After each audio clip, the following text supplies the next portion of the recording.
Come expand your spiritual journey.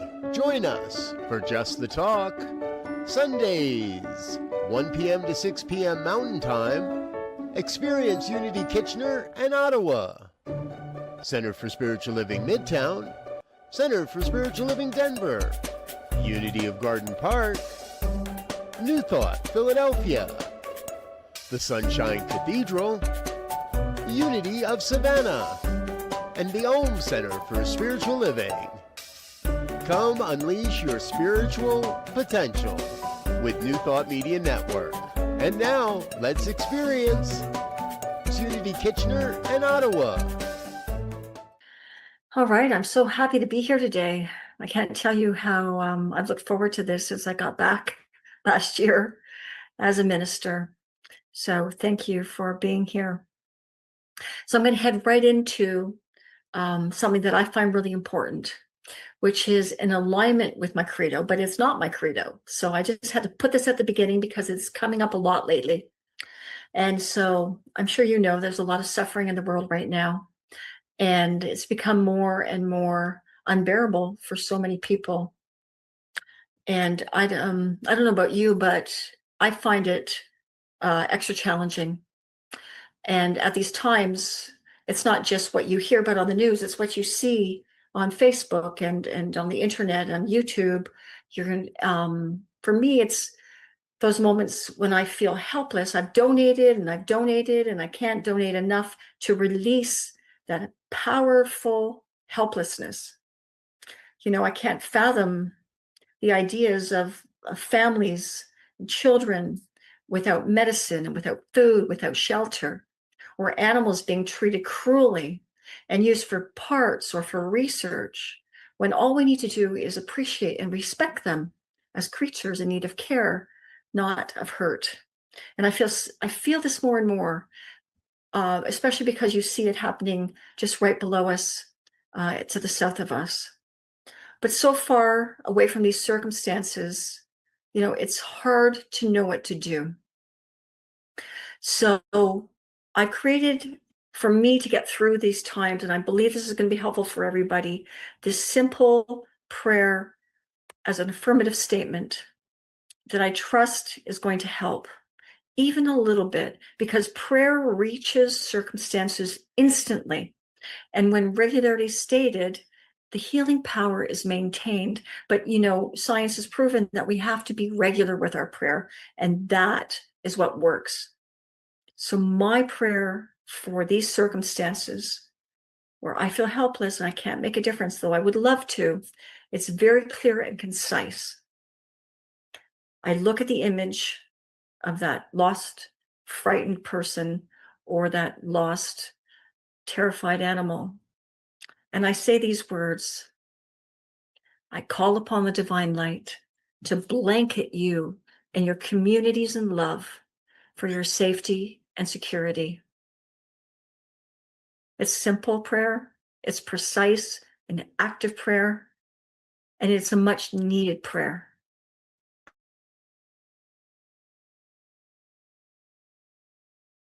For your safety and security.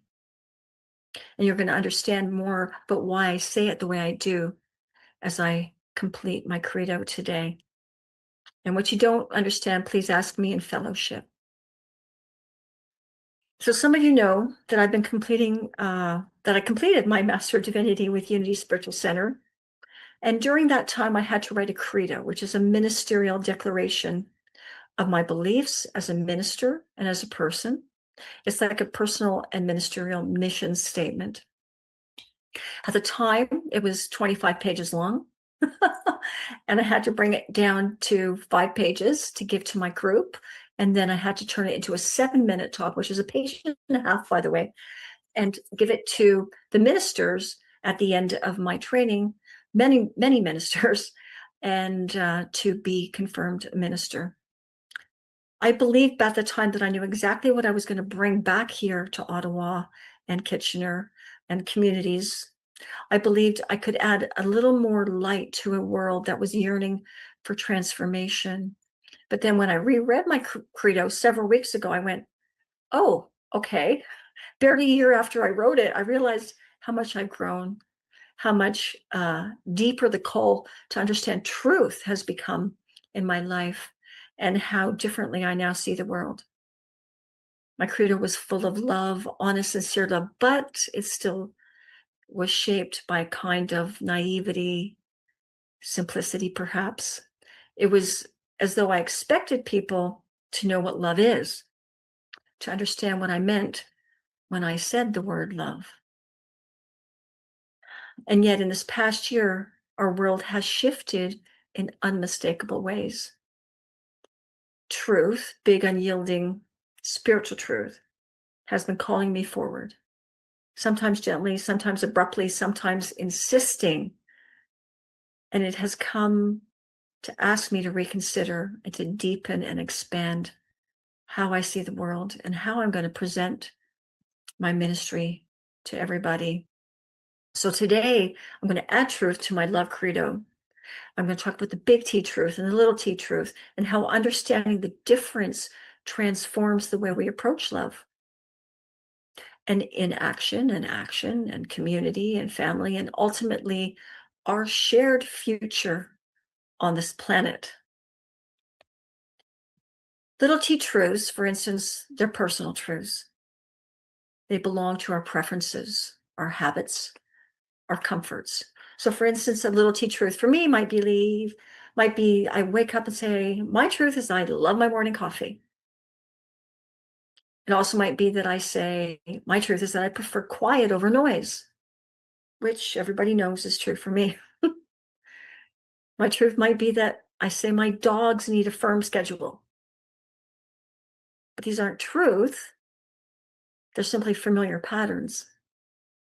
We've attached to these as what we think we are, and we make it sound like a truth. And then there's the more painful examples of my truth is if someone hugs me, I matter, but if they don't hug me, I don't matter. But that's not truth, really, is it? It's a fear. It's a lack of self-empowerment. It's a negative belief masquerading as a truth. So our little t truths shift in the moment our life changes, our view changes. We get a new partner, a new baby, new responsibility. And suddenly, what we thought was something we absolutely needed or absolutely who we were becomes flexible. Suddenly, the truth we held on to tightly dissolves. But the big T truth is something entirely different. Now, the big T is universal. It's unchanging and it's foundational. We are part of a universal ecosystem is a truth. It's a constancy. The earth rotates around the sun. That is a truth. We are interconnected, interdependent. That is a truth as well. The big T truth is the one that's going to wake us up and ask us to understand, yes, that is the truth. It is one that will expand us in our lives, not to hold on to the little t truths. This deeper truth is what has reshaped and revised my credo. So with that in mind, let's talk about love. So when I came home from school last year, I was ready to express the divine idea of love. I intended to uplift the world as love. My core commitment, however, I've changed everything, is still essentially firm at the center, which is that I affirm all beings have value and align with the loving presence to help people awaken to their highest potential, which I believe is the inner Christ. That is still my role. But I've also learned something humbling. As much as I want love to be what saves the world, sometimes love appears to hurt. Sometimes when I follow my guidance to help someone grow, they're not ready. So my clarity feels intrusive because transformation isn't easy. And I'm fully committed to my own transformation every day. And I know many of you are. For a long time, I thought love itself could make it all so much easier to transform. Just love one another, I thought. Surely that's the answer. But is that a big T truth? Or just something Rev C wants to believe? I began my mission to understand love as an ethic. So what is an ethic?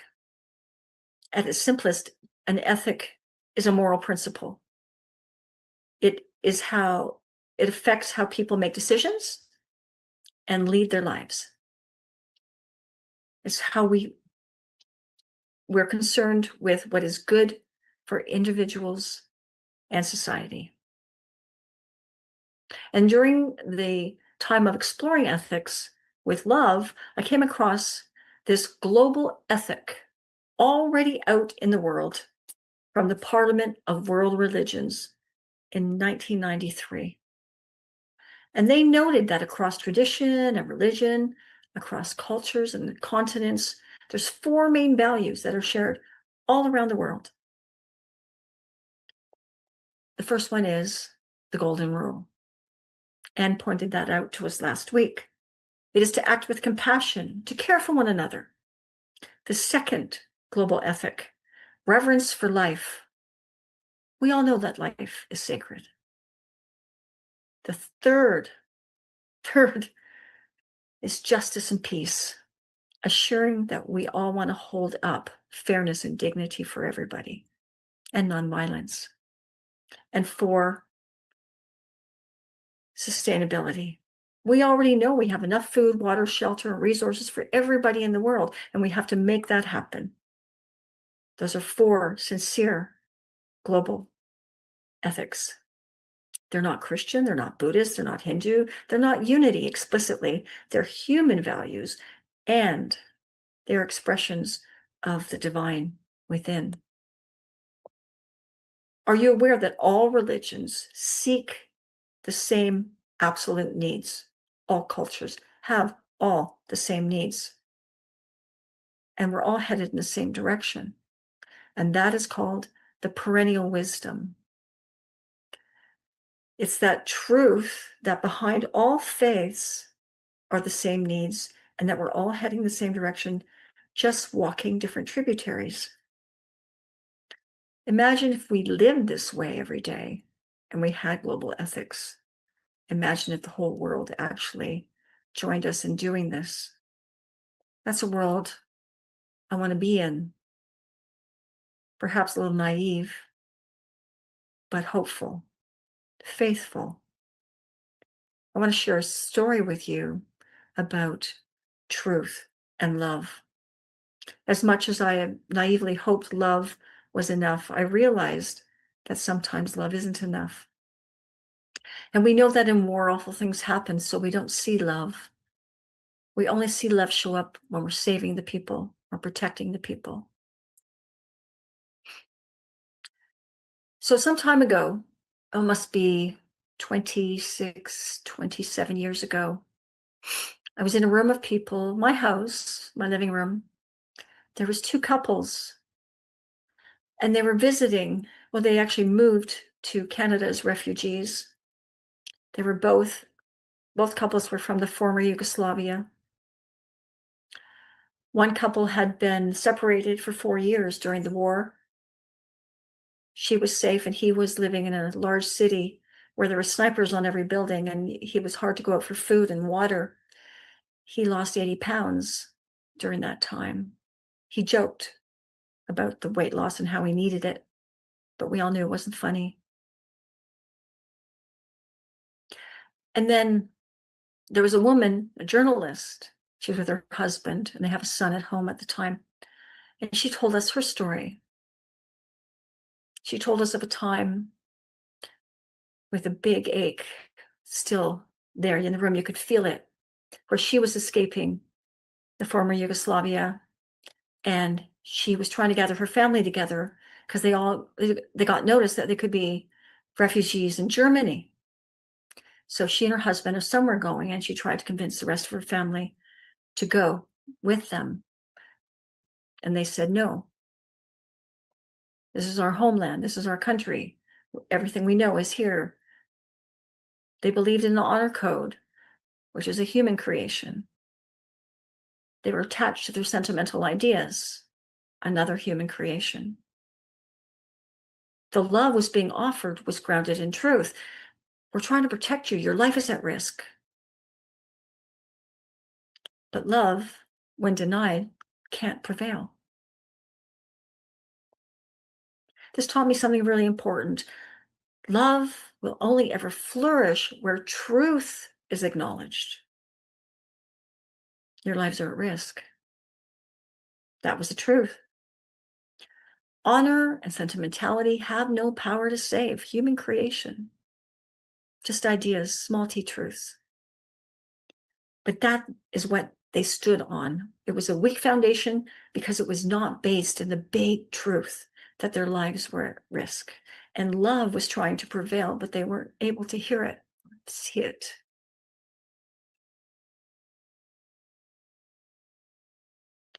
You see, truth protects us.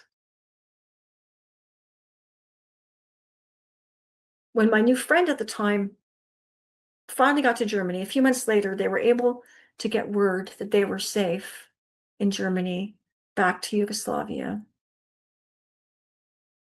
And they got message from a neighbor. And the neighbor said that the very next day after they left,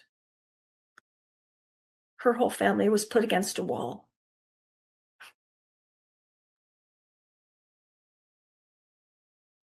And they were all shot.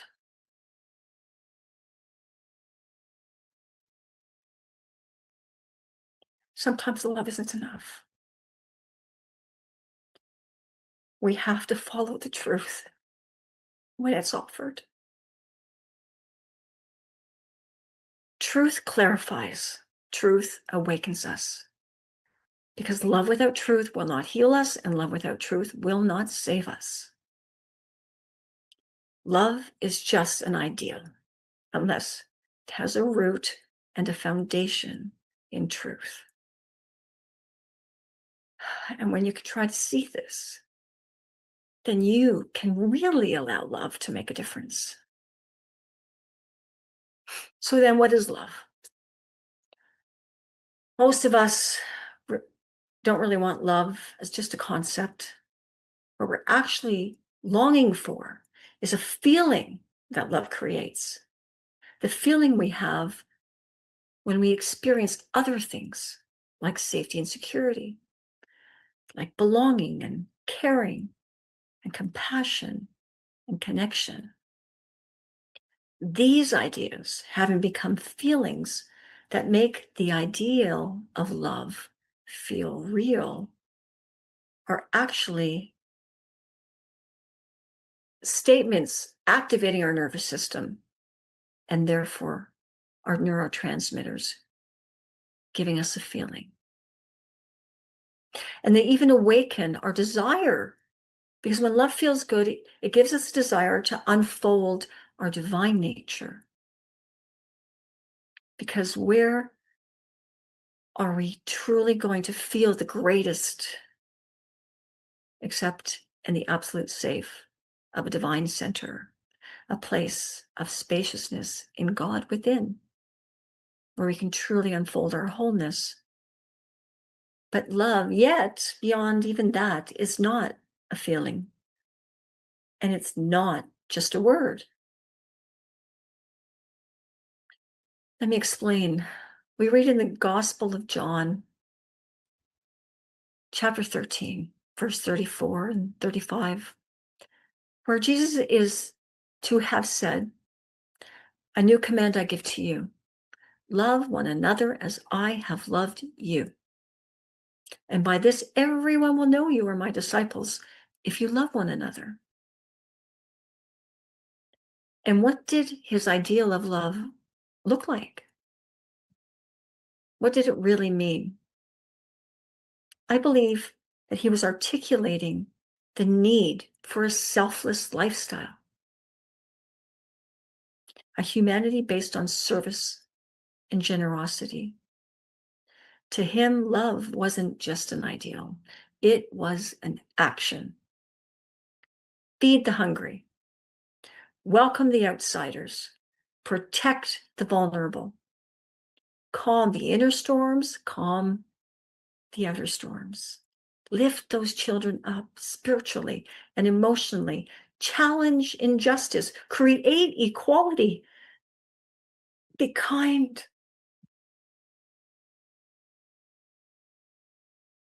Jesus had lived this. He wasn't just talking through his hat. That's why he's had such a great impact on humanity, because we are drawn.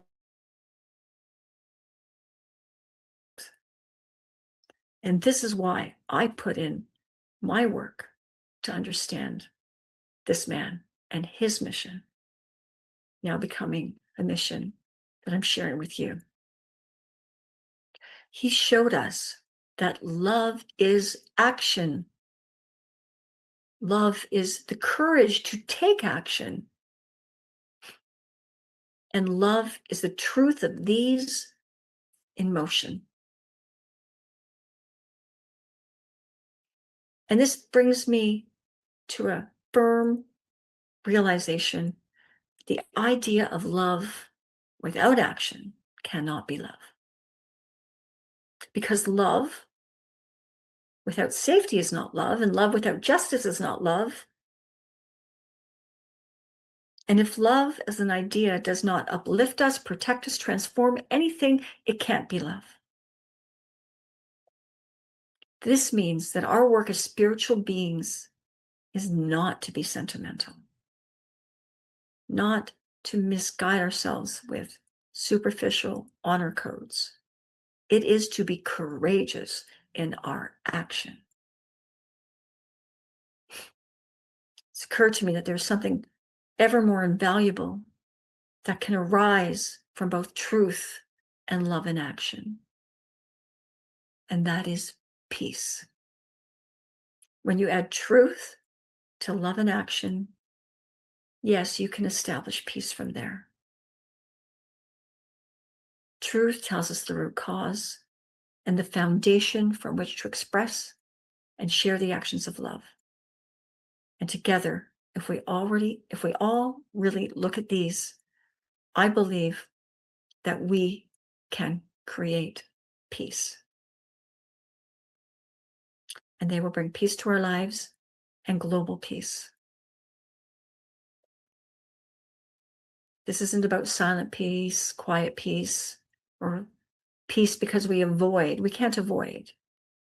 Peace built on actions of love, arising from the human need to have truth. We need justice. We need kindness, courage, right action, shared humanity, collective transformation. All actions of love arising out of truth can bring us peace. So if people are hungry, truth says, feed them. And love says, I will. That's the action.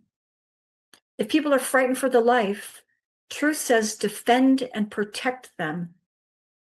And love says, I will. If people are being led by a dictator, truth says, challenge him in the courts and walk courageously together and peaceably. And love says, yes, we will.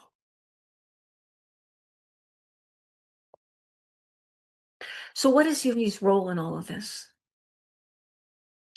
Unity has always known that actions of love have transformative power. And we know that love tells us that thoughts in mind create after their kind.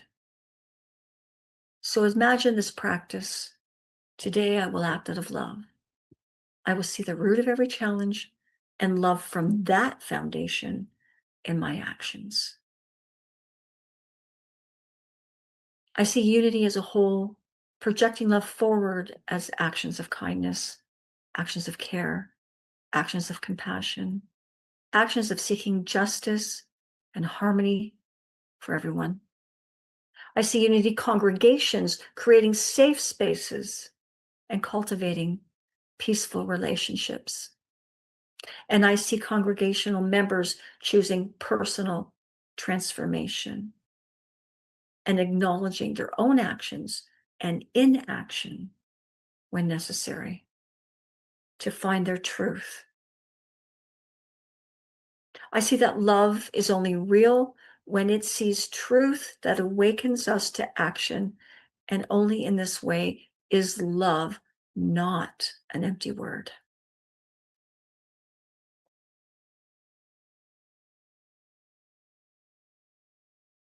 Love in this way will help us to live in an awakened world celebrating oneness and guide our communities to expand consciousness and transform lives. I'd say really great vision and mission.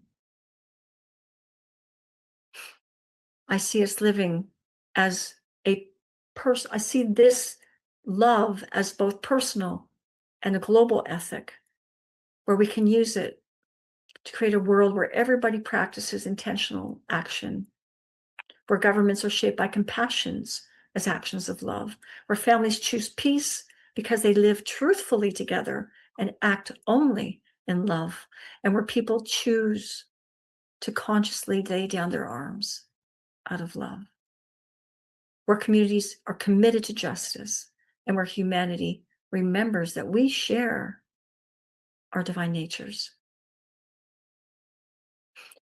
This is the world I envision as we show where Jesus guided us. And it is a world where all wisdom traditions point toward the shared vision of loving one another, of sustainability, and the reverence for all life and justice. A world that unity is here to help create. You are here for that.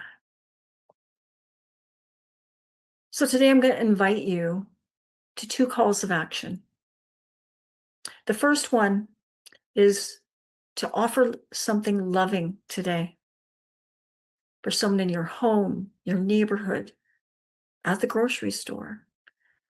Let someone feel loved because of what you do.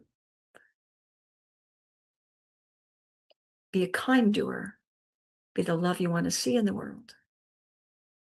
And your second call to action for the week